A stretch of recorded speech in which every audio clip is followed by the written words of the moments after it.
अस्सलामुअलैकुम dear student, आज हम एक्सरसाइज 1.4 क्वेश्चन नंबर 1 शुरू करने वाले हैं।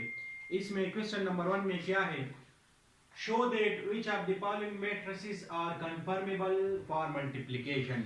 हमने ये साबित करना है कि हमारे पास कौन से मैट्रिक्स जो है वो कन्फर्मेबल है मल्टीप्लिकेशन के लिए। मतलब ये कि इसमें जो है वो मल्टीप्लिकेशन मुमकिन हो। ठीक है, तो हमारे पास क्वेश्चन नंबर 1 गिवन है। इसके पार्ट से ए पार्ट है ए बी, और बी पार्ट में पी क्यू, और सी पार्ट्स में 1 -1 -2 1 गिवन है। इस तरह डी हमारे पास ये है। तो हमने ये देखना है कि उनमें से कौन से मैट्रिक्स आपस के लिए कंफर्मेबल है मल्टीप्लिकेशन के लिए। तो मल्टीप्लिकेशन के लिए रूल है कि जो पहले मैट्रिक्स है इसके जो कॉलम्स है वो दूसरे मैट्रिक्स की नंबर ऑफ रोज के बराबर हो। तो हमारे पास दोनों मैट्रिक्स आपस में कंफर्मेबल है मल्टीप्लिकेशन के लिए। अगर एक मैट्रिक्स की रो कॉलम्स दूसरे मैट्रिक्स की रोज के बराबर है तो इसके मतलब ये कि हमारे पास कंफर्मेबल है मल्टीप्लिकेशन के लिए।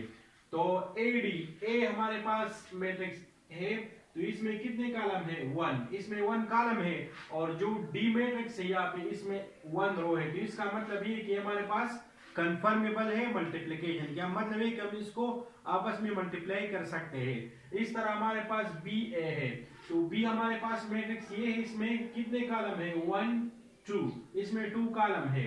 क्योंकि हम पहले जो कॉलम्स को देखते हैं। पहले मैट्रिक्स की जो कॉलम है वो दूसरे मैट्रिक्स की रोज के बराबर हो, तो इसका मतलब है कि कंफर्मेबल है। तो ए हमारे पास इसमें 2 कॉलम्स है और इसमें 2 रोज है, तो मतलब है कि ये भी कंफर्मेबल है। सी ए हम देखते हैं, सी हमारे पास है तो इसमें 2 कॉलम है, और मैट्रिक्स ए में 2 रोज है, तो ये भी कंफर्मेबल है। इस तरह हमारे पास बी सी है, तो बी में हमारे पास 2 कॉलम्स है और सी में हमारे पास 2 रोज है, तो इसका मतलब ये है कि ये हमारे पास कंफर्मेबल है मल्टीप्लिकेशन। मतलब ये कि इसकी जो मल्टीप्लिकेशन है वो मुमकिन है, हम इसको आपस में मल्टीप्लाई कर सकते हैं। ठीक है, क्योंकि मैंने पहले भी बताया कि हमारे पास जो नंबर ऑफ कॉलम्स है फर्स्ट मैट्रिक्स की नंबर ऑफ कॉलम्स वो दूसरे मैट्रिक्स की नंबर ऑफ रोज के बराबर हो, तो दोनों मैट्रिक्स आपस में हम मल्टीप्लाई कर सकते हैं। अब हम आते हैं क्वेश्चन नंबर 2 पे।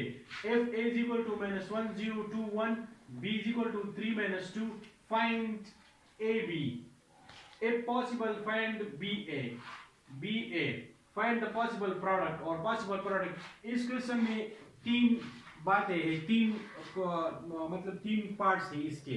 पहले नंबर में क्या पूछा है, पहले नंबर में ये पूछा है ये हमारे पास अगर पहले हमने ए बी फाइंड आउट करना है, तो सबसे पहले हमने ये देखना है कि हमारे पास ए बी है। तो ए बी हमारे पास हम देखते हैं कि कॉलम्स और रो बराबर है कि नहीं है।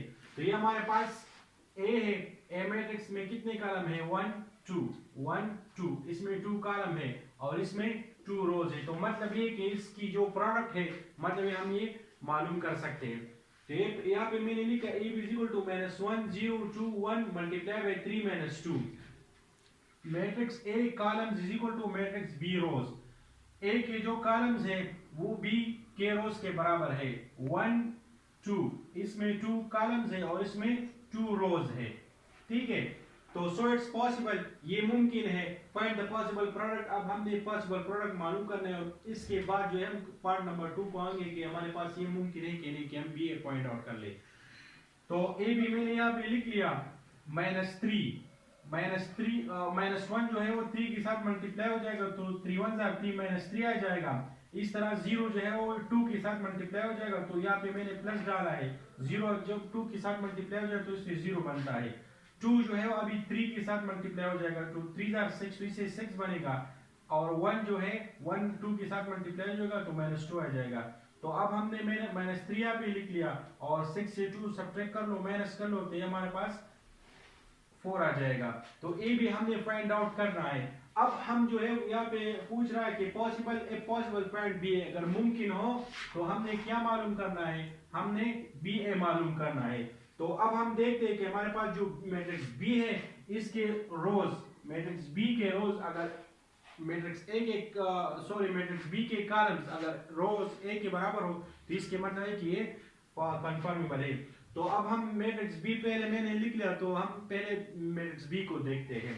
तो यहाँ पे हमारे पास बी है, तो इसमें कितने कॉलम है 1 कॉलम है, और ए में कितने रोज है 2 है, तो मतलब ये कि हमारे पास यहाँ पे जो कॉलम है इसकी 1 है और इसकी जो रो है वो हमारे पास 2 है। तो ये हमारे पास का मतलब है कि number of rows is not equal to number of column, column is not equal to rows, sorry column is not equal to rows, column हमारे पास जो है वो रो के बराबर नहीं है। तो इसका मतलब ये है कि ये पॉसिबल नहीं है कि हम बी ए को फाइंड आउट कर लें। अब मैं आ रहा हूं क्वेश्चन नंबर 3। क्वेश्चन नंबर 3 में क्या है, given that A 4 1 3 1 b equal to 1 1 3 4, इस तरह सी भी गिवन है और डी भी गिवन है। फाइंड ए बी, हमने ए भी फाइंड आउट करना है और सी डी फाइंड आउट करना है। ये क्वेश्चन नंबर 1 क्वेश्चन पार्ट 1 है और ये पार्ट 2 है। तो मैं ए बी लिख लेता हूं। तो पहले मैं देखता हूं कि ये हमारे पास कंफर्मेबल है कि नहीं है। तो मैं कॉलम पहले मैंने ए लिख लिया, तो यहाँ पे मैं ए को देखता हूँ कि इसमें कितने कॉलम है, 1 2, इसमें 2 कॉलम है, यहाँ पे मैंने लिख लिया 2 कॉलम कितने हैं 2 है।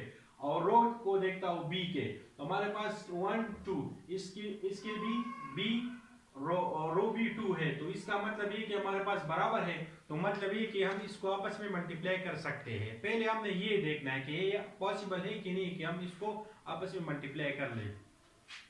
तो मैंने यहाँ पे ए भी लिख लिया।